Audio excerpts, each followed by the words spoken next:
Boa noite, boa tarde, bom dia. Com grande satisfação que eu apareço aqui diante de vocês, agradecendo já de antemão o convite da professora Ana Palma para falar um pouco sobre a Divina Comédia, né? Quer dizer que meu nome é Gibson Rocha, eu sou professor de História e, eventualmente, de Literatura no IFPE em Pernambuco. E durante o doutorado, e ainda também no mestrado, né? Mas durante o doutorado eu me dediquei bastante ao estudo da comédia, especificamente, que eu fiz um estudo de literatura comparada entre a Divina Comédia e o Grande Sertão Veredas, o vosso, né? Grande Sertão Veredas, já que estamos em Minas Gerais, lendo as duas obras como literatura de viagem. A ideia foi essa no doutorado. Mas a ideia aqui é um pouco outra, né? Apesar desse tempo difícil que a gente está tendo essa conversa remota aqui, espero que essa pandemia seja vencida o quanto antes, appena presto, né, como direi em italiano, mas a ideia é conversar um pouco sobre a Divina Comédia, né? E eu fiquei elucubrando um pouco sobre o que eu podia conversar com vocês, consonante ao livro, esses 700 anos, né, de que Dante se foi, né, e como dizer, e eu tomei como pressuposto, né, ironicamente, um pressuposto negativo, né. Eu espero estar errado, mas meu pressuposto é o seguinte: aqueles que leem a comédia, infelizmente, parece que são aqueles que só leem o inferno, né? Eu tenho a impressão de que a maioria das pessoas que leem nas conversas em aeroporto, nos papos de boteco, lembrando aí a tradição forte em Minas Gerais, conversando com vizinhos, em geral, os críticos, inclusive, né, se detêm quase que de forma uníssona ao inferno. Raramente aqui a gente vê algumas referências ao paraíso, ao purgatório, e o paraíso é praticamente abandonado, né? Paradiso abandonado, como eu falei na introdução.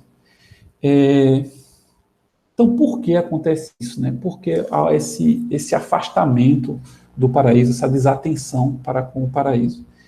Inclusive, as pessoas leem a comédia, em geral, como se fosse uma trilogia, né? Como se fossem 3 livros, né, escritos por Dante. E não são 3 livros, é um livro dividido em 3 partes, né? É um livro só. Então, assim, é importante que isso se esteja em mente, né? Principalmente vocês que lidam com literatura, que conhecem bem a língua italiana, não se permitam se restringir ao inferno. Tá? Vale até a pena lembrar que um dos primeiros biógrafos, né, estudiosos do Dante, o Boccaccio, Boccaccio chamou a comédia de divina, né? Hoje, inclusive, se você vai a uma livraria, ou se você baixa a comédia na internet, provavelmente, se você procurar comédia, vai ficar difícil de achar. Mas se você usar a adjetivação de Boccaccio, aí ela virá rapidamente a Divina Comédia. E eu imagino que quando ele se referiu à comédia como divina, ele tinha em mente não só o livro que trata do inferno, não só o livro que trata do purgatório, mas o livro que trata do paraíso, né? Então, a poesia de Dante ela alcança um nível excelso, né? Um nível realmente surpreendente, e o paraíso contribui muito nesse sentido, né? Se você encontra muita satisfação em ler os infernos, de falar daquela dor, eu lembro que Luiz Gonzaga tem um verso que ele diz que falar da morte só é bom quando é para a banda de lá. Eu, como nordestino, sempre lembro muito de Luiz Gonzaga.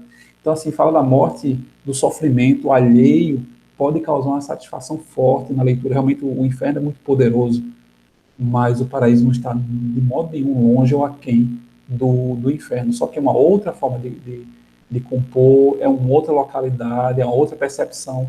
E nós vamos ver que Dante é divino no paraíso.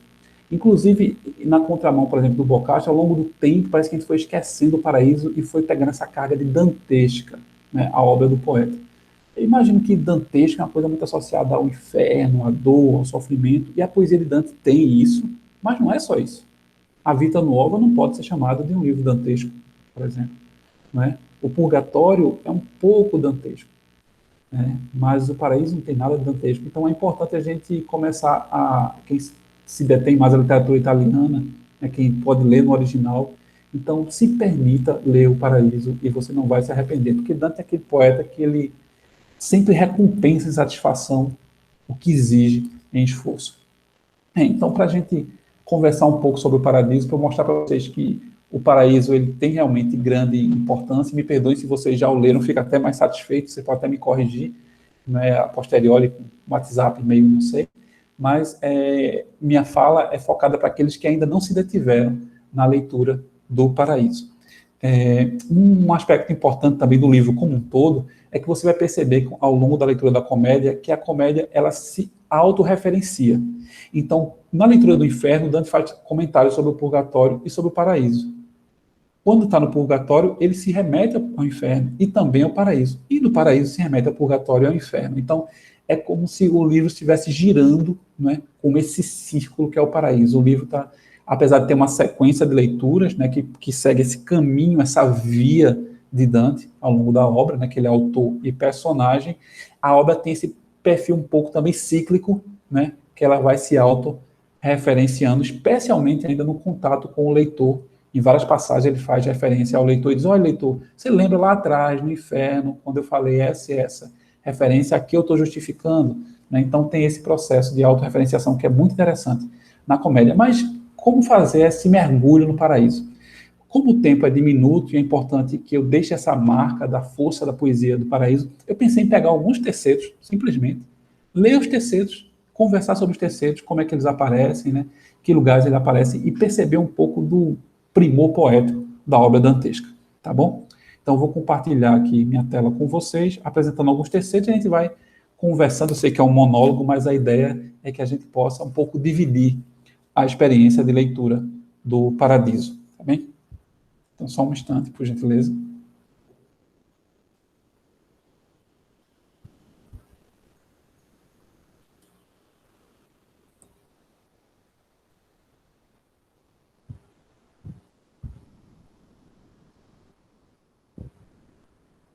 Bem, espero que vocês estejam vendo a minha tela, né?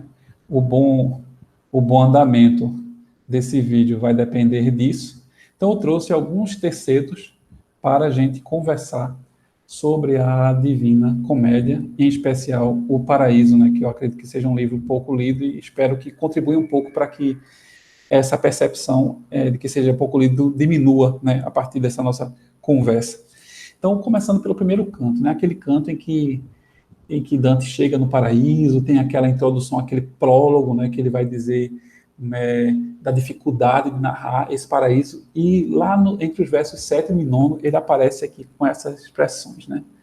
Perché appressando-se al suo desire, nostro intelletto se profonda tanto che dietro la memoria non può ire. Veja, é tão difícil narrar o que acontece no paraíso, e esse já é um mote, né, já é um tema que ele é recorrente na comédia. Dante sempre diz a dificuldade de narrar o inferno, de descrever a dor que está sendo vivida ali, também diz a dificuldade de falar do purgatório, das surpresas que ele passa no purgatório, por exemplo, quando a montanha treme, quando ele se encontra com Beatriz, né, quando ele passa aquela muralha de fogo, né, várias passagens diz da dificuldade de narrar o vivido, né? Até no Grande Sertão Veredas, né, Riobaldo também diz a dificuldade de narrar o vivido, mas quando o vivido é ter estado no paraíso, aí é muito, muito mais difícil. E aí Dante diz, por que é tão difícil? Porque apressando-se al suo desire, porque quando a gente está forçando a nossa vontade, quando a gente está mergulhando naquele desejo de descrever o paraíso, nosso intelecto se profunda tanto, a mente da gente mergulha tanto nessa vontade, que dietro la memoria non può ire, que a memória é incapaz de acompanhar essa vontade, né? Então, é como se houvesse um processo um pouco de, como é que eu posso dizer, de transubstanciação, né? Como se Dante deixasse um pouco o corpo humano, né? E a mente mergulhasse para fora de si, dentro do paraíso.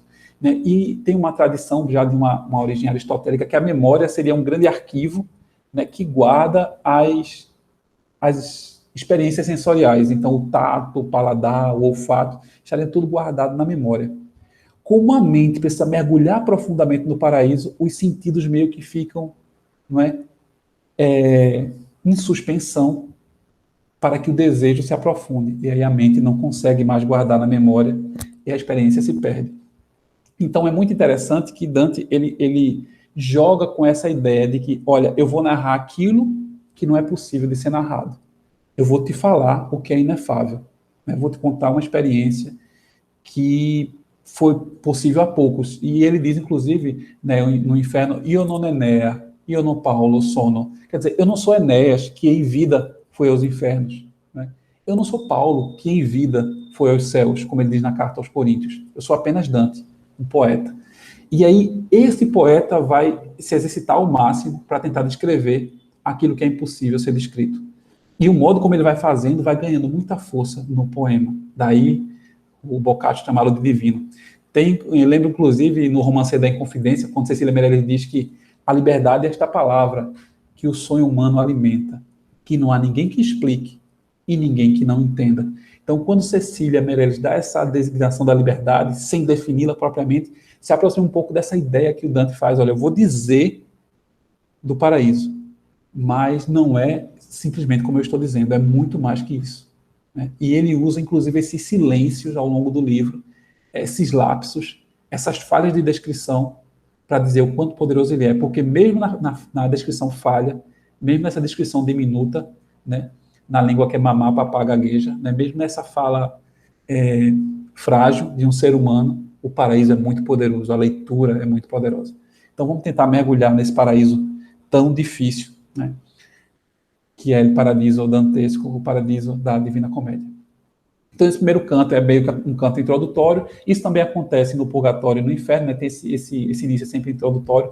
Tem sempre uma comparação um pouco com uma pequena barca, né? Um pequeno barco que vai rumando no mar às vezes tempestuoso, né? No Inferno e no Purgatório. E no Paraíso, eu dizia, num grande oceano. Né? O Paraíso é essa imensidade que Dante vai tentar descrever. Aqui ao lado, eu não vou me deter, mas tem a tradução aqui do Cristiano Martins, tá certo? Esse grande tradutor mineiro, foi inclusive a primeira leitura que eu fiz da Divina Comédia foi a tradução do Cristiano Martins, que eu sugiro, né, quem quiser dar os primeiros passos no livro, quiser usar uma boa tradução, a do Cristiano é bem interessante e tem outras disponíveis também no mercado. Né? No segundo canto, ainda resta muitas dúvidas sobre o paraíso, como seria o paraíso, não é? Ele envolto em vários círculos, cada círculo marcado por um planeta. Dante tem muitas indagações e tem algo que se repete, que é o seguinte: como é que eu vou dar uma ideia para o leitor de onde eu estou chegando, já que o paraíso, diferente do inferno, do purgatório, o paraíso ele não é um lugar tátil, né? Dante não caminha, né? O ambiente não muda em si, o que muda é a intensidade de luz. Então, geralmente a gente vai perceber que Dante está mudando de esfera ou de localidade ou de espaço do paraíso a partir do modo como a luz incide e a partir da felicidade que aquele novo espaço, que aquele novo ambiente vai causar em Beatriz. Então, às vezes ele percebe que mudou de lugar porque Beatriz mudou de aspecto, porque a Beatriz está ainda muito mais linda, muito mais fulgurante, né? E aí tem uma passagem que eu gosto muito, já no canto segundo, né, quando ele está começando aí, ainda nesse primeiro céu, né, que é o céu da lua, onde ficam aquelas almas que fizeram voto de castidade, mas acabaram contra a vontade não podendo cumprir esse voto até o fim. É uma parte bem interessante, inclusive tem uma conversa magistral com Picárdia, né, que vale a pena ser lido. Mas aí no canto 2, nos versos 34 ao 36, ele diz: Per entro sé l'eterna margarita ne ricevette, come acqua recepe raggio di luce permanendo unita. Veja que ele está dizendo que ele chegou numa parte tão bela, que lembra uma pérola, né? Uma pedra preciosa, tamanha a sua beleza. Mas como é que aquela pedra, como é que aquela estrutura que já está intacta vai conseguir receber algo e não ser modificada? Como é que ele em corpo vai chegar ali, né? E aí ele diz que aquele ambiente do paraíso o recebeu, assim como a água recebe a luz do sol e permanece unida, permanece intacta, né? Então você imagine uma água, né, às vezes um pouco turva, marcada por um fecho de luz, né? Então esse fecho de luz, ele entra na água, mas a água permanece ali. Então é mais ou menos dessa maneira como Dante entra no paraíso e o paraíso permanece o mesmo, ainda com a sua presença. E ele usa até uma palavra que eu gosto muito, que ele diz transhumanar. Transhumanar. É quase como se ele transcendesse, né, ao entrar no paraíso. Então, retomando, ele diz: Per entro se l'eterna margherita ne ricevette, como acqua recepe, como a água recebe, raggio di luce permanendo unita.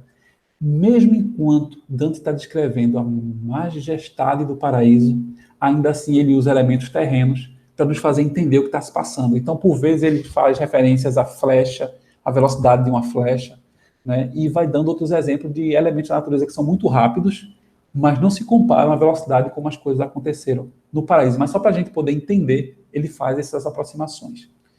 No canto terceiro, né, aliás, no canto sétimo, é interessante que é um canto que Dante vai conversar muito com Beatriz e vai tirar algumas dúvidas, por exemplo, sobre o sacrifício de Cristo, se era realmente necessário que Deus se sacrificasse por nós, se não havia uma outra alternativa, uma outra possibilidade de alcançar a salvação senão por Cristo. E Dante, às vezes, no momento, no canto, quando ele está angustiado com esses pensamentos, com essas elucubrações, vem essa passagem que eu acho magnífica, né? Quando ele diz o seguinte: pouco sofferse me, cotal Beatrice, e cominciò, raggiandomi d'un riso tal, che nel foco faria l'uomo felice. Beatriz percebe essa angústia de Dante com tanta cuidade que ela abre um sorriso para ele, né? Porque ela sabe que é uma angústia importante de um cristão. E ele, ao ver Beatriz sorrindo, né, ele é tomado de uma felicidade tão grande que, mesmo se ele tivesse envolto em chamas, ainda assim ele encontraria a felicidade, ainda assim ele estaria em felicidade. Mas isso dito em italiano, né, é de ganha outra proporção, né? Pouco sofferse me cotal Beatrice, né? Pouco a pouco apenas a Beatriz suportou me ver nessa angústia e cominciò, né? E ela foi falar para ele, raggiandomi de um riso, me iluminando de um riso tal que nel foco faria l'uomo felice, que mesmo nas chamas faria um homem feliz, mesmo envolto em chamas, mesmo diante da morte, ver o sorriso de Beatriz lhe traria de volta a felicidade. Então realmente muitas passagens são assim na comédia, as referências a Beatriz, lembrando que Beatriz é uma personagem que acompanha, né, o livro indireta ou diretamente, quase que inteiro, né? Já no começo do Inferno, Virgílio fala de uma forma muito positiva, muito bonita de Beatriz. Quando Dante se encontra com Beatriz no Purgatório, é um dos momentos mais sublimes do livro, né? Quando ele diz que l'antico amor senti la gran potenza, né? Antes de ver Beatriz, ele percebeu que Beatriz estava ali como alguém que percebe que o amado está muito perto e quer encontrá-lo, quer ir até ele, né? Então, dell'antico amor senti la gran potenza, do poder daquele amor antigo, ele sentiu a força já no cume, praticamente, do purgatório, e depois vai percorrer todo o paraíso acompanhado por esse amor, que é Beatriz. Já o canto décimo, né, é um canto em que ele vai encontrar os teólogos, né, Tomás de Aquino, e todos aqueles que quem estuda escolástica se detém bastante, e Santo Agostinho, né, toda essa grande força do pensamento medieval. E ali, Tomás de Aquino, no canto 11º, vai fazer uma pequena biografia, um pequeno relato da vida de São Francisco. E aí, eu não sou cristão, mas São Francisco é uma figura que eu gosto, tenho muito apreço por ele, né? E muita gente tem, né?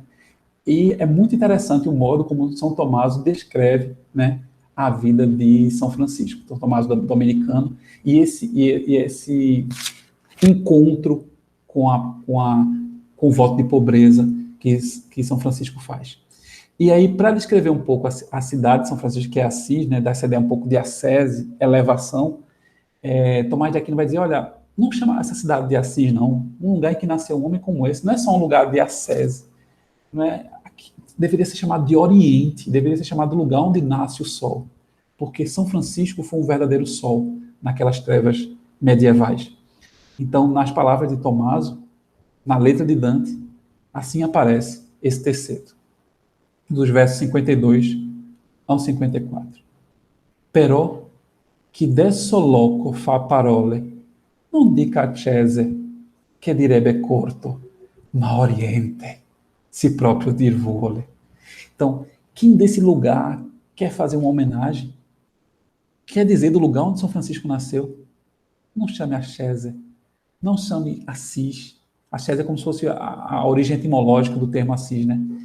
Questo direbbe corto, ma dice oriente, diga oriente, se proprio dir vole. Né? Então é como se um sol nascesse em Assis para iluminar todo o cristianismo. Né?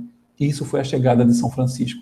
Esse é o modo como dá importância, né, da ordem dos franciscanos e da toda a mudança que ela vai causar na lógica da igreja medieval, que do ponto de vista de Dante, naquele momento estava bastante corrompida. Né? E é bom também lembrar que no Paraíso há momentos em que, de uma linguagem muito severa, né, de uma admoestação pesada, né, contra a igreja. Né? Eu lembro, por exemplo, São Pedro faz uma crítica muito forte à igreja no Paraíso.